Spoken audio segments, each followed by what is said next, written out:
berawal dari satu rencana yang bahkan tak pernah benar-benar berjalan. Nama Robby Tremonti kembali terseret ke pusaran isu panas yang membuat jagat media sosial bergolak. Bukan karena sebuah pernyataan resmi, bukan pula karena klarifikasi, melainkan karena dugaan percakapan yang bocor tentang rencana menyewa buzzer untuk menyerang Aurélie Moeremans. Ironisnya, rencana itu disebut batal bukan karena pertimbangan moral, melainkan karena satu hal yang terdengar sepele tapi justru viral. Tarifnya dianggap terlalu mahal, Rp450.000.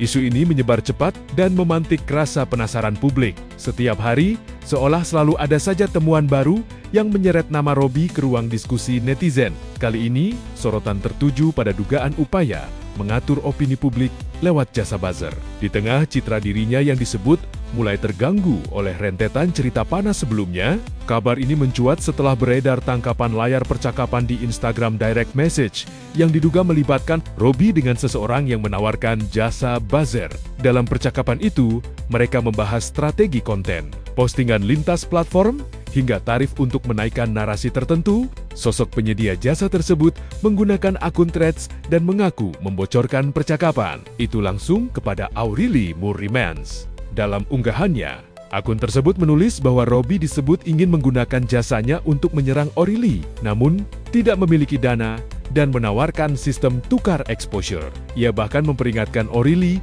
agar tidak kaget jika akan muncul banyak unggahan bernada serupa. Unggahan inilah yang kemudian menyulut reaksi berantai di media sosial. Namun cerita belum berhenti di situ. Dugaan rencana buzzer itu disebut kandas karena persoalan tarif. Dalam percakapan yang beredar, Robby menilai biaya Rp450.000 untuk unggahan di TikTok, Instagram, dan konten pendek lainnya sebagai sesuatu yang terlalu mahal. Kalimat bernada keluhan itu justru menjadi bahan olok-olok netizen, memicu gelombang komentar yang menyebar luas di Twitter dan Threads. Sebagian netizen menertawakan nominal tersebut, sebagian lain justru menyoroti sisi etis dari dugaan penggunaan buzzer. Ada yang menyebut dramanya justru lebih sukses dibanding rencananya. Ada pula yang merasa ngeri membayangkan bagaimana opini publik bisa diarahkan hanya lewat beberapa unggahan terencana. Rencana yang batal itu justru menjelma menjadi tontonan publik. Menariknya, isu ini kembali bersinggungan dengan pernyataan Aurélie Moeremans sendiri. Di tengah panasnya spekulasi soal memoarnya Broken Strings, Aurélie justru meminta publik untuk menahan diri. Ia menegaskan agar tidak ada yang menghakimi, menuding, atau menyerang orang-orang yang diduga terkait dengan karakter dalam bukunya. Lewat unggahan di Threads, Aurélie menekankan bahwa Broken Strings ditulis sebagai ruang berbagi pengalaman pribadi dan proses penyembuhan, bukan sebagai alat untuk membuka perburuan terhadap sosok tertentu di dunia nyata. Ia mengakui tidak nyaman membaca berbagai asumsi yang beredar karena banyak di antaranya belum tentu benar. Aurélie juga mengingatkan bahwa fokus cerita dalam bukunya adalah luka, refleksi, dan perjalanan bangkit, bukan pencarian siapa tokoh aslinya. Jika ada yang merasa terkait, itu menjadi urusan personal masing-masing, bukan alasan untuk memicu serangan kolektif. Pesannya jelas, jangan mengubah ruang empati menjadi ajang perundungan baru. Di titik inilah, benang merah isu ini terasa semakin kuat.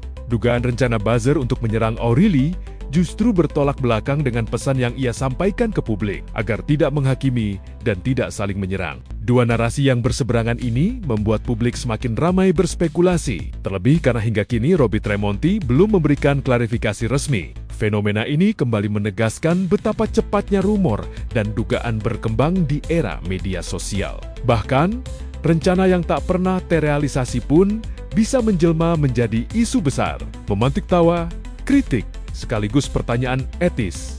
Apakah penggunaan buzzer benar-benar mampu memperbaiki citra atau justru memperdalam jurang persepsi negatif? Satu hal yang pasti, kisah Rp450.000 yang dianggap terlalu mahal itu kini menjadi simbol betapa dramatisnya dunia maya. Di ruang digital, bukan hanya tindakan yang disorot, tetapi juga niat, rencana, bahkan kegagalan.